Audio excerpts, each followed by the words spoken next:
Hello, and welcome back to Baby Elias's Stories. We now return to Do Androids Dream of Electric Sheep by Philip K. Dick. Chapter 5.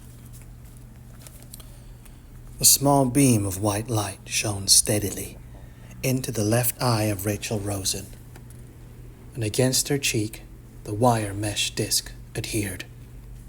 She seemed calm. Seated where he could catch the readings on the two gauges of the Voigtkampf testing apparatus, Rick Deckard said, "I'm going to outline a number of social situations. You are to express your reaction to each as quickly as possible. You will be timed, of course." "And of course," Rachel said distantly, "my verbal responses won't count. It's solely the eye muscle and capillary reaction that you'll use as indices. But I'll answer. I want to go through this and..." She broke off. "Go ahead, Mr. Deckard." Rick, selecting question 3, said, "You are given a calfskin wallet on your birthday. Both gauges immediately registered past the green and onto the red. The needle swung violently and then subsided." "I wouldn't accept it," Rachel said. "Also, I'd report the person who gave it to me to the police." After making a jot of notation, Rick continued, turning to the 8th question of the Voigtkampf profile scale. "You have a little boy, and he shows you his butterfly collection, including his killing jar. I'd take him to the doctor." Rachel's voice was low, but firm. Again the twin gauges registered, but this time not so far. He made a note of that, too. "You're sitting, watching TV," he continued, "and suddenly you discover a wasp crawling on your wrist." Rachel said, "I'd kill it." The gauges this time registered almost nothing, only a feeble and momentary tremor. He noted that and hunted cautiously for the next question. "In a magazine, you come across a full-page color picture of a nude girl." He paused. "Is this testing whether I'm an android?" Rachel asked tartly.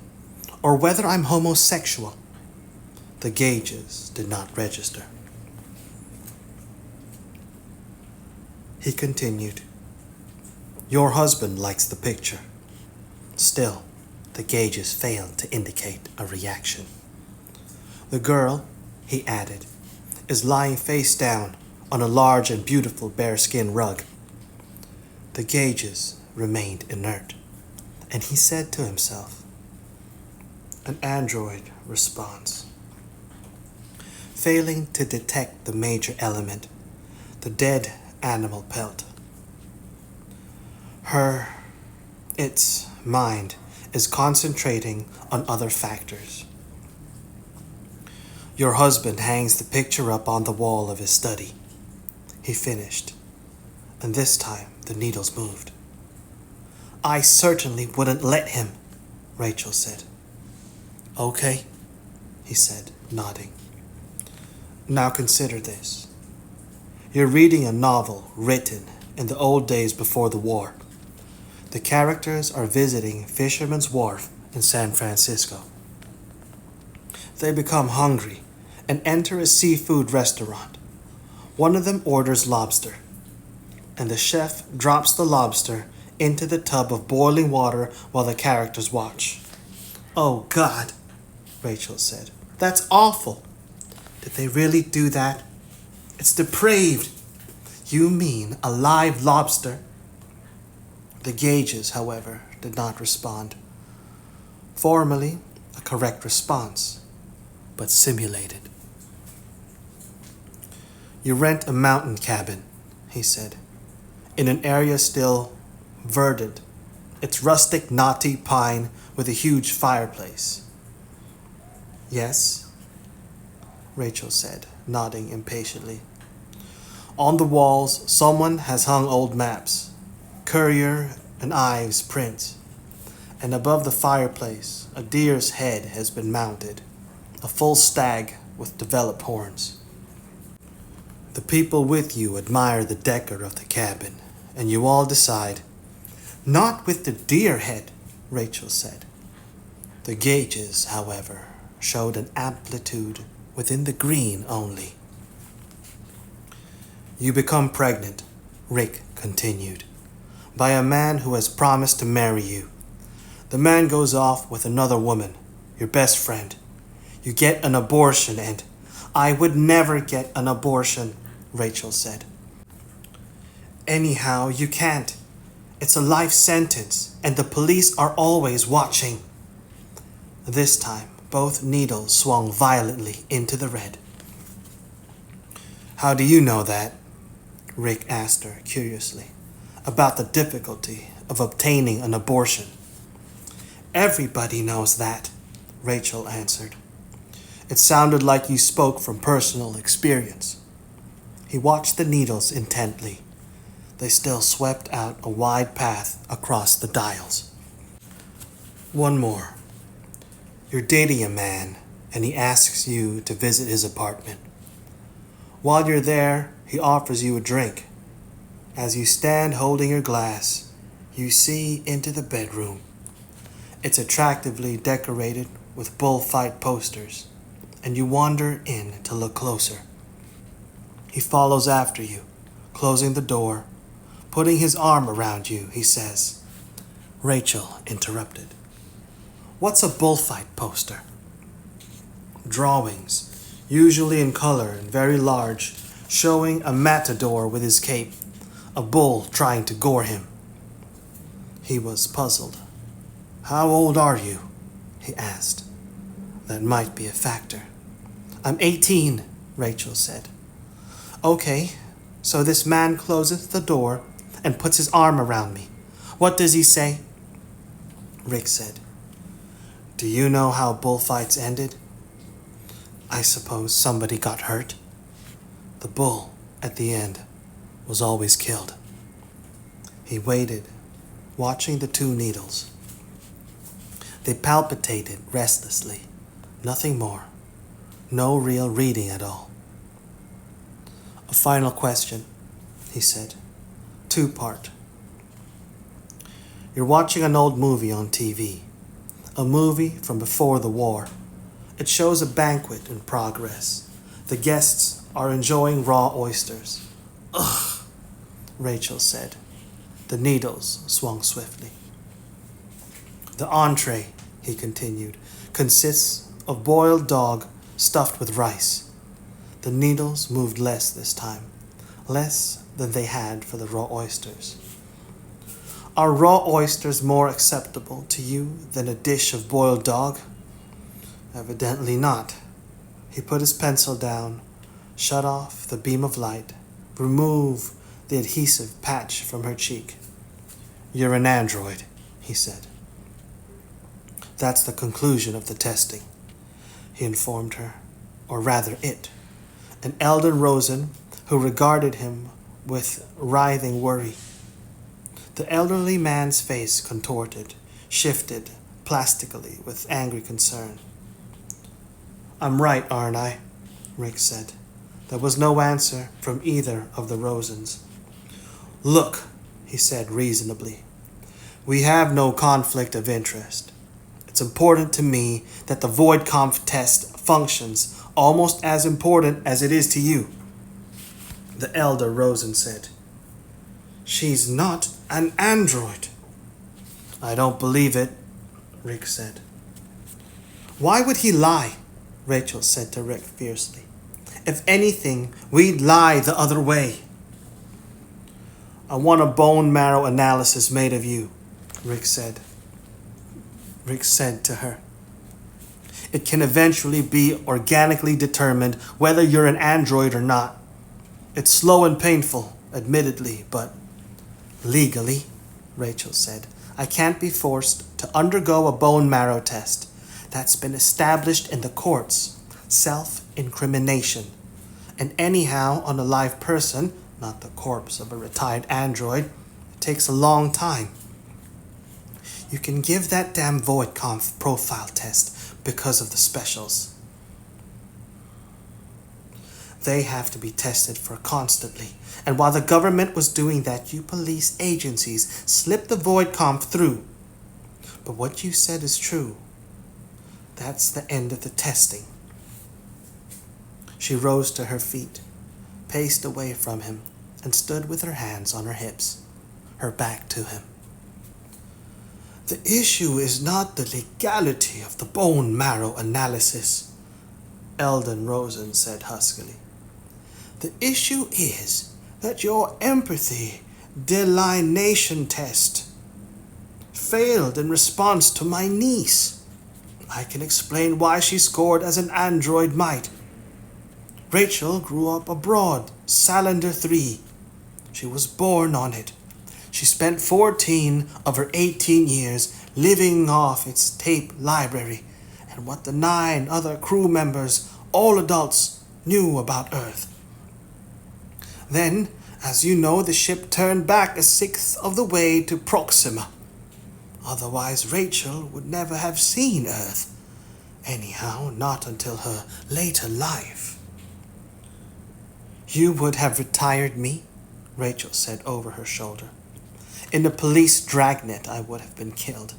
I've known that since I got here 4 years ago. This isn't the first time the void conf test has been given to me. In fact, I rarely leave this building. The risk is enormous because of those roadblocks you police set up, those flying wedge spot checks to pick up unclassified specials. And androids, Eldon Rosen added. Although naturally, the public isn't told that. They're not supposed to know that androids are on Earth, in our midst. I don't think they are, Rick said. I think the various police agencies here and in the Soviet Union have gotten them all. The population is small enough now. Everyone sooner or later runs into a random checkpoint. That, anyhow, was the idea. What were your instructions? Eldon Rosen asked. If you wound up designating a human as android. That's a departmental matter. He began restoring his testing gear to his briefcase. The two Rosens watched silently. Obviously, he added, I was told to cancel further testing as I'm now doing. If it failed once, there's no point in going on. He snapped the briefcase shut. We could have defrauded you, Rachel said. Nothing forced us to admit you mistested me, and the same for the other 9 subjects we've selected. She gestured vigorously. All we had to do was simply go along with your test results either way. Rick said, I would have insisted on a list in advance, a sealed envelope breakdown, and compared my own test results for congruity. There would have had to be congruity. As I can see now, he realized that I wouldn't have gotten it. Bryant was right. Thank God I didn't go out bounty hunting on the basis of this test. Yes, I suppose you would have done that, Eldon Rosen said. He glanced at Rachel, who nodded. We discussed that possibility, Eldon said then with reluctance. This problem, Rick said, stems entirely from your method of operation, Mr. Rosen. Nobody forced your organization to evolve the production of humanoid robots to a point where we produced what the colonists wanted, Eldon Rosen said. We followed the time-honored principle underlying every commercial venture.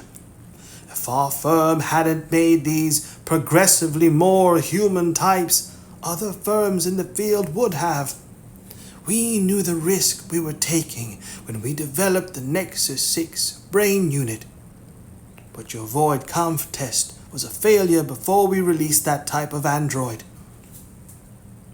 If you had failed to classify a Nexus 6 android as an android, if you had checked it out as human, but that's not what happened."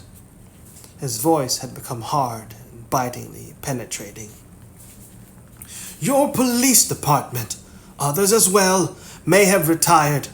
Very probably have retired authentic humans with underdeveloped empathic ability, such as my innocent niece here.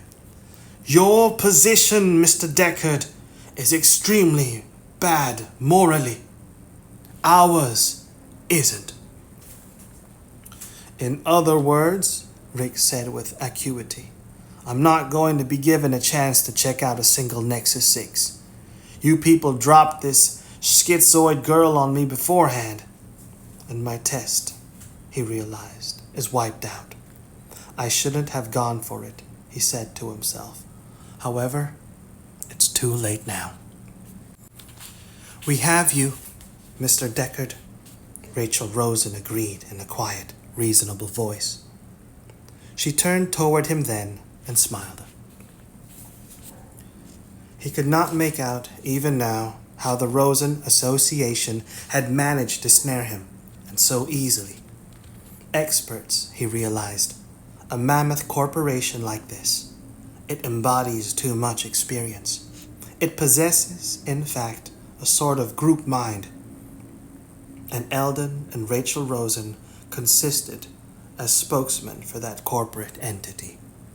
His mistake, evidently, had been in viewing them as individuals. It was a mistake he would not make again. "Your superior, Mr. Bryant," Eldon Rosen said, "will have difficulty understanding how you happened to let us void your testing apparatus before the test began." He pointed toward the ceiling, and Rick saw the camera lens. His massive error in dealing with the Rosens had been recorded. "I think the right thing for us all to do," Eldon said, "is sit down and—" He gestured affably. "We can work something out, Mr. Deckard. There's no need for anxiety. The Nexus 6 variety of android is a fact. We here at the Rosen Association recognize it, and I think now you do too."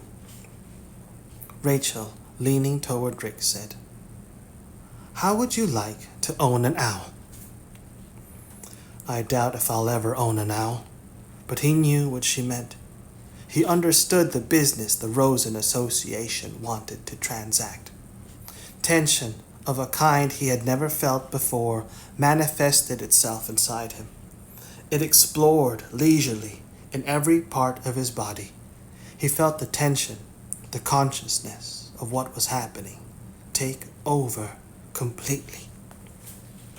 "But an owl," Eldon Rosen said, "is the thing you want." He glanced at his niece inquiringly. "I don't think he has any idea." "Of course he does," Rachel contradicted. "He knows exactly where this is heading. Don't you, Mr. Deckard?" Again she leaned toward him, and this time closer. He could smell a mild perfume about her, almost a warmth. "You're practically there, Mr. Deckard. You practically have your owl." To Eldon Rosen, she said, "He's a bounty hunter, remember? So he lives off the bounty he makes, not his salary. Isn't that so, Mr. Deckard?" He nodded. "How many androids escaped this time?" Rachel inquired. Presently, he said, 8, originally. 2 have already been retired by someone else, not me." "You get how much for each android?" Rachel asked. Shrugging, he said, "It varies," Rachel said. "If you have no test you can administer, then there is no way you can identify an android. And if there's no way you can identify an android, there's no way you can collect your bounty. So if the Void Camp scale has to be abandoned, a new scale," Rick said, "will replace it. This happened before. 3 times to be exact. But the new scale, the more modern analytical device, had been there already. No lag had existed. This time was different. Eventually, of course, the Voight-Kampff scale will become obsolete, Rachel agreed. But not now. We're satisfied ourselves that it will delineate the Nexus 6 types, and we'd like you to proceed on that basis in your own particular, peculiar work. Rocking back and forth, her arms tightly folded, she regarded him with intensity, trying to fathom his reaction. Tell him he can have his owl, Eldon Rosen grated. You can have the owl, Rachel said, still eyeing him. The one up on the roof, scrappy. But we will want to mate it if we can get our hands on a male. And any offspring will be ours. That has to be absolutely understood. Rick said, I'll divide the brood. No, Rachel said instantly. Behind her, Eldon Rosen shook his head, backing her up. That way, you'd have claim to the sole bloodline of owls for the rest of eternity. And there's another condition. You can't will your owl to anybody. At your death, it reverts back to the association. That sounds, Rick said, like an invitation for you to come in and kill me, to get your owl back immediately. I won't agree to that. It's too dangerous. You're a bounty hunter, Rachel said. You can handle a laser gun. In fact, you're carrying one right now. If you can't protect yourself, how are you going to retire the 6 remaining Nexus 6 Andes? They're a good deal smarter than the Grozzy Corporation's old W4. But I hunt them, he said. This way, with a reversion clause on the owl, someone would be hunting me. And he did not like the idea of being stalked. He had seen the effect on androids. It brought about certain notable changes, even in them. Rachel said, All right, we'll yield on that. You can will the owls to your heirs, but we insist on getting the complete brood. If you can't agree to that, go on back to San Francisco and admit to your superiors in the department that the Voight-Kampff scale, at least as administered by you, can't distinguish any Andy from a human being, and then look for another job. Give me some time, Rick said. Okay, Rachel said. We'll leave you in here where it's comfortable. She examined her wristwatch. Half an hour, Eldon Rosen said. He and Rachel filed toward the door of the room silently. They had said what they intended to say, he realized. The rest lay in his lap. As Rachel started to close the door after herself and her uncle, Rick said starkly, You managed to set me up perfectly. You have it on tape that I missed on you. You know that my job depends on the use of the Voight-Kampff scale. And you own that goddamn owl. Your owl, dear, Rachel said. Remember, we'll tie your home address around its leg and have it fly down to San Francisco. It'll meet you there when you get off work. It, he thought. She keeps calling the owl it, not her. Just a second, he said. Passing at the door, Rachel said, You've decided? I want, he said, opening his briefcase, to ask you one more question from the Voight-Kampff scale. Sit down again. Rachel glanced at her uncle. He nodded, and she grudgingly returned, seating herself as before. What's this for? She demanded, her eyebrows lifted in distaste and wariness. He perceived her skeletal tension, noted it professionally. Presently he had the pencil of light trained on her right eye and the adhesive patch again in contact with her cheek. Rachel stared into the light rigidly, the expression of extreme distaste still manifest. My briefcase, Rick said, as he rummaged for for the void comp forms. Nice, isn't it? Department issue. Well, well, Rachel said remotely. Baby hide, Rick said. He stroked the black leather surface of the briefcase. 100% genuine human baby hide. He saw the two dial indicators gyrate frantically, but only after a pause. The reaction had come, but too late. He knew the reaction period down to a fraction of a second. The correct reaction period. There should have been none. Thanks, Miss Rosen, he said, and gathered together the equipment again. He had concluded his retesting. That's all. You're leaving? Rachel asked. Yes, he said. I'm satisfied. Cautiously, Rachel said. What about the other 9 subjects? The scale has been adequate in your case, he answered. I can extrapolate from that. It's clearly still effective. To Eldon Rosen, who slumped morosely by the door of the room, he said, Does she know? Sometimes they didn't. False memories had been tried various times, generally in the mistaken idea that through them reactions to testing would be altered. Eldon Rosen said, No, we programmed her completely, but I think toward the end she suspected.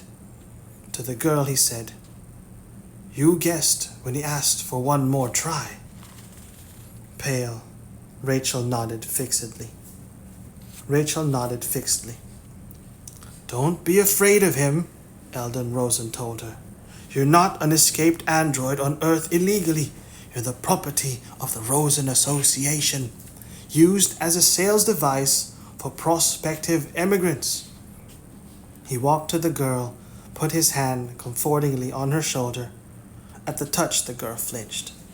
He's right, Rick said. I'm not going to retire you, Miss Rosen. Good day.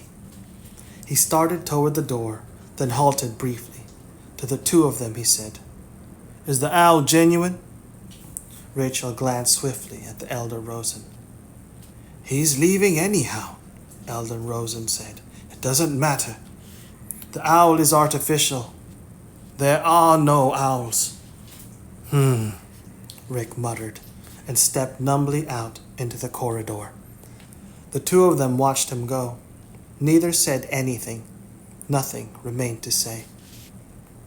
So that's how the largest manufacturer of androids operates, Rick said to himself. Devious, and in a manner he had never encountered before. A weird and convoluted new personality type. No wonder law enforcement agencies were having trouble with the Nexus 6. The Nexus 6. He had now come up against it. Rachel, he realized, must be. She must be a Nexus 6. I'm seeing one of them for the first time. And they damn near did it. They came awfully damn close to undermining the void comp scale. The only method we have for detecting them. The Rosen Association does a good job, makes a good try anyhow, at protecting its products. And I have to face 6 more of them, he reflected, before I'm finished. He would earn the bounty money, every cent, assuming he made it through alive.